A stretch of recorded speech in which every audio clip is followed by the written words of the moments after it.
Hey, Believing, how y'all doing today? I'm just chilling today. It's a Sunday, lazy Sunday, and the weather actually picked up. It's like 43 in the morning, and it started raining last night.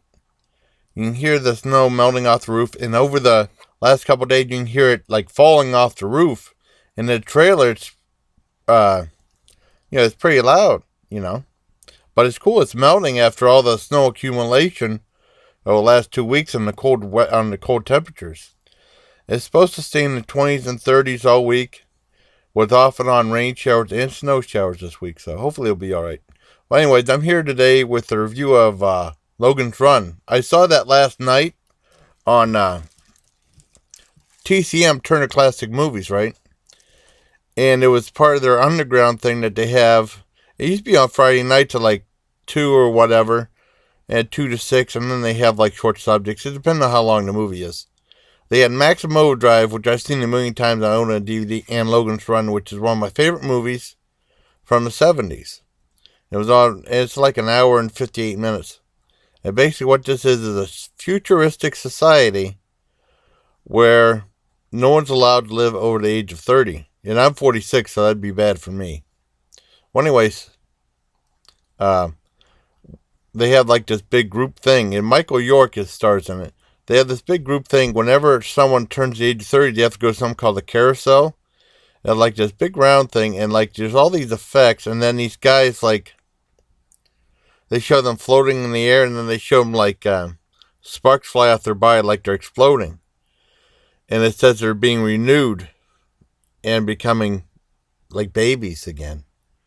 However, they find out that the government's lying to them, they're actually being killed.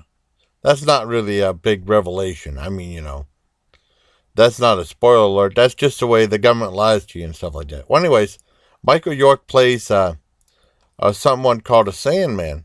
And the Sandman is for anyone who does not want to go through renewal to go to the carousel. They're runners, right? And his job is to kill them, and then have them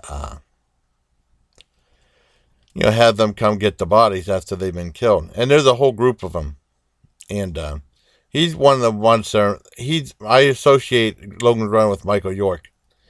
And what happens is they have something on their hands called like indicator light or the life source, and it's usually green. And then when it turns red and blinking, that's when you have to go to the carousel. It's when your time is up. And something happens. He gets talked to the computer, and they want him to. They said there's all these runners at a place called Sanctuary. There's like over 1,000 runners, and they want him to infiltrate and find out where this place is, and then inform his people, and they'd come and get all the runners that were supposed to be renewed. And they actually make him become him. They actually prematurely say that he's 30 years old. He loses 4 years, and he says, "I'm gonna get those 4 years back, am I?" And the computer shuts off. His hand is blinking red. So he leaves. He finds this one girl, and he tries to talk about Sanctuary, and he's given like a symbol called an angst, which is like a half a cross with like a loop on top.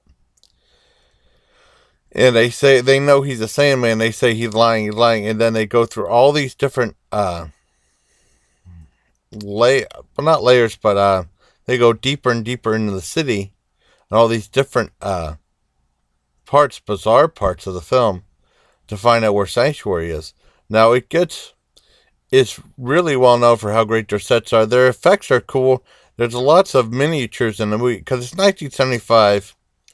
The kids of today would say that it's so used to CGI, but I mean it's using a lot of practical effects. It's a great movie. It's number 98 on my most underappreciated movies of the world, and one of my favorites growing up.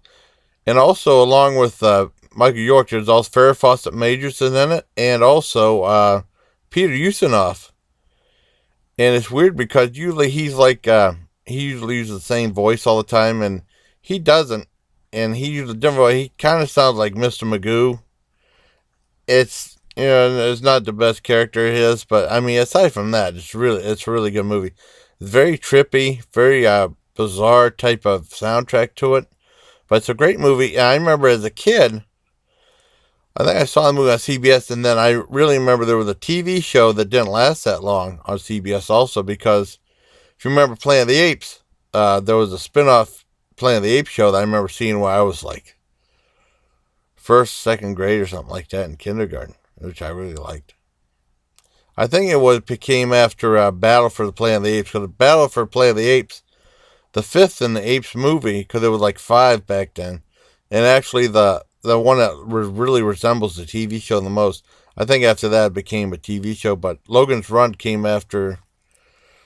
I can't remember when the TV show came out, but it was very good. I remember they were showing reruns of it on TNT or TBS back when TNT and TBS used to be a lot more fun. Now they show the traditional stuff that all the other stations show. It's not much of a differentiation from, their other things.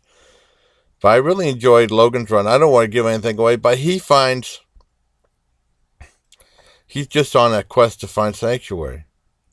And it's a really good movie. I give that like a 7 out of 10 for Logan's Run, number 98 on my list of the most underappreciated movies of the world. So until next time, bye, please. Take care of my legion on this very lazy Sunday.